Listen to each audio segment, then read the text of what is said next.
안녕하십니까. 서귀포교회 새가족 교육 영상 시작하도록 하겠습니다. 여러분 평상시에 교회에 대해서 어떻게 생각하고 계셨습니까? 이전에 교회를 좀 다녔었거나 교회에 대해서 경험했던 사람들은 좋은 추억을 가지고 있을 수도 있고, 이전에 교회를 전혀 다니지 않았었거나 하신 분이라면 그냥 막연하게 그냥 좋은 곳, 때로는 아니면 그렇게 좋지 못한 곳, 여러 가지 생각을 할 수 있겠죠. 그런데 이제 예수님에 대해서 내가 어느 정도 알고 있는지에 대해서 한번 생각해 보시기 바랍니다. 그리고 내가 알고 있는 그 예수님이요, 정말로 바르게 알고 있는 것인지, 그것도 우리가 한번 생각해 볼 필요가 있는 것이죠. 지금 우리가 시작하는 새가족 교육 영상을 통하여서요, 우리는 이 5주간의 성경 공부를 계속하면서 예수님에 대해서 그리고 성경에 대해서 우리가 조금 더 자세히 알아보는 시간을 가지려고 합니다. 이 책은요, 그리스도인의 확신이라는 책을 좀 토대로 그걸 참고하여서 내용을 진행해 보려고 합니다. 총 5강이고요. 이 5번의 강의를 통하여서 우리가 성경에 대한 지식과 하나님을 알아가는 지식이 조금씩 쌓여갈 것임을 확신합니다. 잘 따라와 주시길 바랍니다. 먼저 첫 번째 강의를 시작하도록 하겠습니다. 제1과는요, 구원의 확신입니다. 확신이란 무엇입니까? 확신이라는 것은요, 모든 의심에서 벗어나는 것을 확신이라고 합니다. 자, 이 책 제목이 그리스도인의 확신이라고 했죠. 이제 첫 번째, 우리가 어떤 확신을 가져야 되냐 하면, 하나님께서 우리를 구원해 주셨다라는 그 사실에 대한 확신을 가져야 하는 시간입니다. 우리가 한번 찬찬히 이 내용을 살펴보시면서 우리가 어떻게 구원의 확신을 가질 수 있는지 한번 살펴보도록 하겠습니다. 자, 오늘 이 첫 번째 강의에서 핵심 요절이 있습니다. 그 핵심 요절은요, 요한일서 5장 11절에서 12절까지 말씀입니다. 제가 한번 읽어보도록 하겠습니다. 또 증거는 이것이니 하나님이 우리에게 영생을 주신 것과 이 생명이 그의 아들 안에 있는 그것이니라. 아들이 있는 자에게는 생명이 있고 하나님의 아들이 없는 자에게는 생명이 없느니라. 아멘.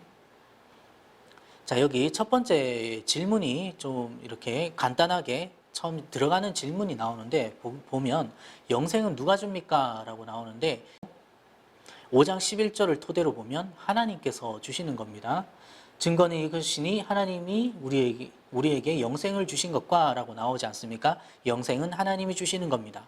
그리고 영생은 어디에 있습니까? 라고 질문이 나오는데요. 하나님의 아들 예수 그리스도 안에 있습니다. 그리고 영생은 누가 소유하고 있습니까? 하나님의 아들이 있는 자죠. 그리고 영생이 없는 사람은 누구입니까? 하나님의 아들이 없는 자입니다. 이 말씀을 우리가 이 모든 오늘 나오는 질문의 해답은요, 우리가 말씀 안에서 다 찾아갈 것이니까요, 옆에 성경책을 딱 놔두시고 함께 찾아보시면서 아니면 여기 자막을 통해서 또 잘 따라와 주시면 감사하겠습니다. 그리고 다 좀 메모를 하시면서 이렇게 따라오시면 좋겠습니다. 첫 번째 질문은요, 하나님께서는 당신에 대한 사랑을 어떻게 보여주셨습니까? 하나님께서 우리에 대한 사랑을 어떻게 보여주셨는지 여기에 대한 해답은요, 로마서 5장 8절에 잘 나와 있습니다. 5장 8절 말씀 제가 읽어보도록 하겠습니다. 우리가 아직 죄인 되었을 때에 그리스도께서 우리를 위하여 죽으심으로 하나님께서 우리에게 대한 자기의 사랑을 확증하셨느니라. 아멘. 여기서 확증하셨다라고 하는 말이 무슨 뜻입니까? 확실하게 증명하셨다라는 것이죠. 예수 그리스도께서 우리를 위하여 죽으심으로 인하여서요, 하나님께서 우리를 얼마나 사랑하시냐 하면 십자가에서 자기 아들을 죽기까지 내어주실 그만큼 사랑하신다라는 것입니다. 그걸 통해서 우리가 확실하게 알 수 있는 거죠. 와, 얼마나 우리를 사랑하셨으면 자기 아들까지 저렇게 십자가에 내어주실 수 있을까? 이걸 통해서 우리가 확실하게 알 수 있는 것입니다. 자, 두 번째 문제 보겠습니다. 두 번째는요, 성경은 왜 기록되었습니까? 라고 물어봅니다. 여기에 대한 정답은요, 요한복음 20장 31절 말씀에 나와 있습니다. 한번 보겠습니다. 오직 이것을 기록함은 너희로 그리스도께서 하나님의 아들 그리스도이심을 믿게 하려 함이요 또 너희로 믿고 그 이름을 힘입어 생명을 얻게 하려 함이니라. 자, 답이 두 가지로 나오죠. 첫 번째는 믿게 하려고입니다. 너희로 믿고, 그리고 두 번째는요, 그 이름을 힘입어 생명을 얻게 하려고 라고 되어 있습니다. 성경에 대한 배경을 잠깐 말씀드리겠습니다. 여러분, 이 성경은 구약과 신약이 나눠져 있지 않습니까? 여러분, 구약의 스토리가 무엇입니까? 구약의 스토리는요, 오실 예수님에 대한 내용입니다. 인간이 이제 태초 하나님께서 에덴 동산에서 아담과 하와를 만드셨고, 이 땅을 창조하시면서 그곳에서 함께 아름답게 이제 아담과 하와가 하나님과 동행하며 살았는데 그 이후로 범죄하였죠. 범죄한 다음에 생명의 근원이신 하나님과 이제 단절되는 그런 끔찍한 일이 일어났습니다. 그로 인하여서요, 그 뒤로 하나님을 떠난 인간이, 죄악에 빠진 인간이 얼마나 끔찍하게 범죄를 저지를 수 있는지, 얼마나 타락할 수 있는지에 대한 그런 내용들이요, 그대로 다 나와 있는 것이 구약 성경입니다. 그래서 구약에서 끊임없이 이제 우리에게 하나님께서 말씀해 주시는 것이 무엇입니까? 오실 거야. 너희를 구원할 그 그리스도께서 너희를 위하여서 오실 거야. 라고 하는 메시지가 계속 나옵니다. 그래서 구약의 스토리는요, 오실 예수에 대한 내용이 그대로 적혀 있습니다. 그럼 신약에 와서는 무슨 내용입니까? 오신 예수. 이제 오신 예수께서 이 땅 가운데 어떤 일을 행하셨는지 우리는 알게 되는 것입니다. 예수님께서 이 땅 가운데 탄생하시고요. 그 다음에 이 땅에서 사역들을 하셨죠. 복음을 전파하시고요. 가르치시고요. 병든 자를 치유하시고 돌보시는 사역들을 하셨습니다. 그리고 예수님께서는요, 마지막 때가 되어서 이제 고난을 당하시고 십자가에 못 박혀 죽으시고 그 다음에 다시 부활하시고 그리고 다시 오실 것을 예언하시면서 하늘로 승천하신 사건들이 신약에 그대로 기록되어 있지 않습니까? 그리고 신약 이후에는 우리가 무엇을 기다리는 것이죠? 다시 오실 예수에 대해서 기다리는 것입니다. 그러니까 이 성경은요, 주인공이 예수님이십니다. 구약에는 오실 예수님, 신약에는 오신 예수님, 이제 그 이후로 우리가 다시 오실 예수님을 기다리고 있지 않습니까?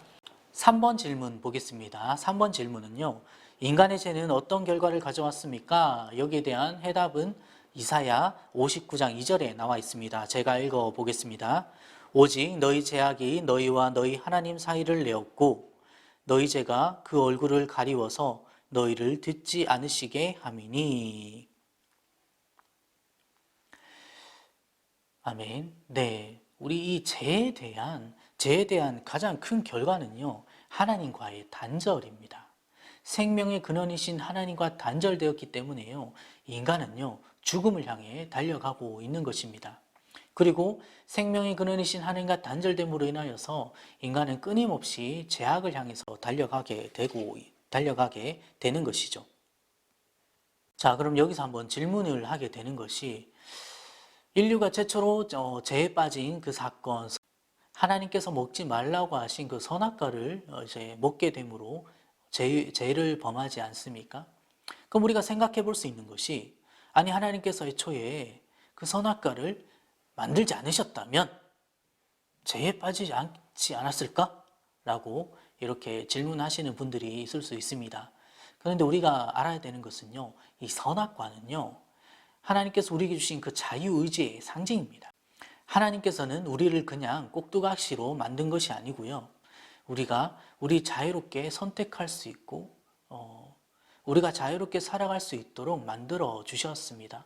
만약에 우리가 하나님 시키는 그대로만 하게 된다면 그야말로 우리는 인형과 다를 바 없는 것이죠. 하지만 하나님께서는 우리가 선택할 수 있으며 우리에게 그런 마음대로 할 수 있는 자유를 주셨습니다. 그런데 우리가 반드시 알아야 되는 것이 있는데요, 그것은 자유에는 책임이 따른다는 겁니다. 우리가 자유롭게 행동하고 자유롭게 한마디로 죄도 지을 수 있습니다. 하지만 그 자유에 대한 책임은요, 그 결과는 제가 져야 되는 것입니다. 우리 스스로가 지어야 되는 것입니다. 그것을 명심하셔야 됩니다. 자, 네 번째 질문 보겠습니다. 하나님께 도달하려는 인간의 노력은 왜 헛됩니까? 우리 인간이 스스로 어떻게 영생에 이르러 보려고, 이게 한마디로 사람이요, 살아가다 보면 끊임없이 갈망하게 되는 것이 있습니다. 마음 한구석에 왠지 허전한 그 채우지 못하는 것. 그래서 어떤 사람들은요, 막 쾌락을 쫓기도 하죠. 뭐 술 취함에 빠지기도 하고요. 그리고 어떤 사람들은 뭐 돈을 모으는 것에 인생을 바치는 사람도 있고, 또 어떤 사람들은 명예욕에 인생을 바치는 사람도 있습니다. 왜냐하면 끊임없이 그 안에 채울 수 없는 그런 갈망함이 있기 때문입니다. 그런데 인간이요, 다른 이런 것들은 어떻게 자기 노력으로 뭔가 조금은 채워지는 듯한 느낌을 받을 수도 있습니다. 그러나 인간이 스스로 절대로 해결할 수 없는 문제가 하나 있습니다. 그것은 바로 죽음의 문제입니다. 이 죽음은요, 그 누구도 피해갈 수 없는 것이죠. 그래서 생명의 근원이신 하나님 앞에 나오지 않으면요, 인간 스스로는 절대로 이 문제를 해결할 수 없습니다. 여기 그림 한번 보겠습니다. 이제 사망에 빠져 있는 인간이요, 선행, 종교, 도덕 이런 것들로 아무리 노력을 해도 이 거룩하신 하나님, 생명의 근원이신 하나님께는 다가갈 수 없는 것이죠. 그래서 이제 우리가 이 문제를 어떻게 해결해야 되겠습니까? 하나님밖에 없는 것입니다. 에베소서 2장 8절 9절 말씀을 보면요, 제가 읽어보겠습니다. 너희가 그 은혜를 인하여 믿음으로 말미암아 구원을 얻었나니 이것이 너희에게서 난 것이 아니요 하나님의 선물이라. 행위에서 난 것이 아니니 이는 누구든지 자랑치 못하게 함이니라. 아멘. 행위에서 난 것이 아니다라고 합니다. 하나님께서 우리에게 거저 주시는 선물입니다. 그래서 우리가 하려고 하면 너무나 어렵고요, 불가능하지만 하나님께서 우리에게 이것을 선물로 주심을 믿음으로 그것을 받으면요, 우리는 영생에 이룰 수 있는 것입니다. 자, 계속해서 다섯 번째 질문 보겠습니다. 하나님께서는 인간들을 자신에게로 인도하기 위하여 어떤 일을 하셨습니까? 라고 나옵니다. 자, 여기에 대한 답은 베드로전서 3장 18절 말씀 제가 읽어보겠습니다. 그리스도께서 한 번 죄를 위하여 죽으사 의인으로서 불의한 자를 대신하셨으니 이는 우리를 하나님 앞으로 인도하려 하심이라. 육체로는 죽임을 당하시고 영으로는 살리심을 받으셨으니. 그렇습니다. 그리스도께서요, 이 단 한 번의 완전한 제사, 십자가에 달려 죽으심으로 인하여서요, 우리는 하나님께로 나아갈 수 있게 된 것입니다. 오직 유일한 길은요, 예수 그리스도 그 십자가의 복음을 믿는 것밖에 없습니다. 6번 질문 보겠습니다. 사람은 어떻게 구원의 선물을 받습니까? 요한복음 1장 12절 말씀 제가 보겠습니다. 영접하는 자, 곧 그 이름을 믿는 자들에게는 하나님의 자녀가 되는 권세를 주셨으니. 자, 여기서 영접이라는 것은요, 헬라어로 람바노라는 것인데요, 꽉 움켜쥐다라는 뜻입니다. 자빠져서 쥐다, 그러니까 절대로 놓지 않는다라는 것입니다. 아무리 이걸 놓으려고 해도 놓을 수 없는 것이 영접입니다. 우리가 하나님을요, 예수 그리스도를 나의 구주로 영접하는 그 순간 하나님께서는요, 우리의 이 손을요, 절대로 놓지 않으시는 것입니다. 그 누구도 그 사랑을 빼앗을 수 없는 것입니다. 자, 계속해서 7번 질문 보겠습니다. 요한복음 5장 24절에 의하면 듣고 믿음으로 얻는 세 가지 결과는 무엇입니까? 라고 나옵니다. 요한복음 5장 24절 말씀 읽어보도록 하겠습니다. 진실로 진실로 너희에게 이르노니 내 말을 듣고 또 나 보내신 이를 믿는 자는 영생을 얻었고 심판에 이르지 아니하나니 사망에서 생명으로 옮겼느니라. 자, 세 가지 무엇입니까? 첫 번째로는 영생을 얻는 것입니다. 두 번째로는 심판에 이르지 아니하는 것이고, 세 번째는 사망에서 생명으로 옮겨지는 것입니다.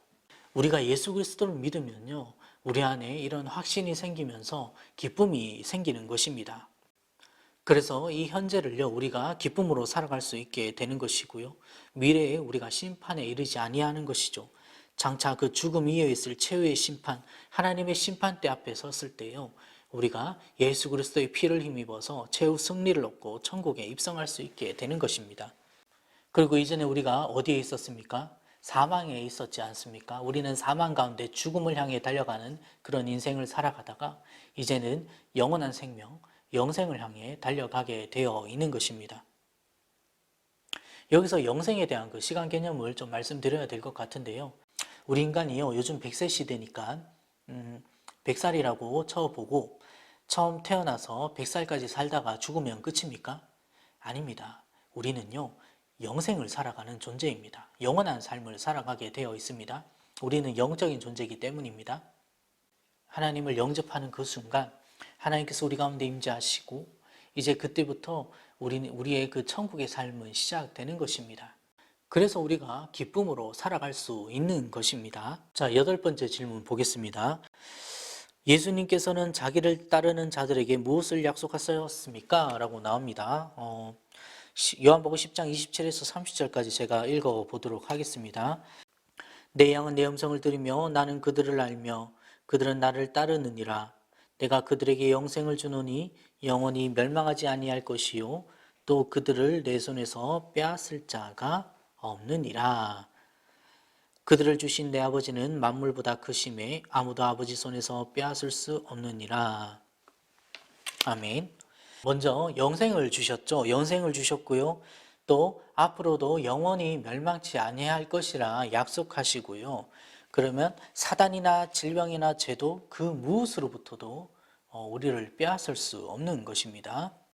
자, 어떻습니까? 오늘은 이제 구원의 확신에 대해서 우리가 그 질문과 그 답을 성경에서 한번 찾아봤는데요. 아직은 잘 모르실 수도 있겠습니다. 이 강의를 보시고 또 궁금한 것이 있으면 직접 교회를 찾아오셔서 또 질문을 하셔도 좋고요.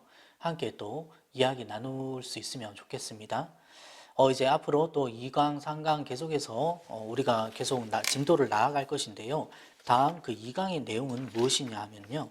기도 응답의 확신입니다. 우리가 어떻게 기도를 드려야 되는지, 또 기도는 무엇인지, 응답받는 기도는 어떤 것인지에 대해서 우리가 한번 살펴보도록 할 테니까요.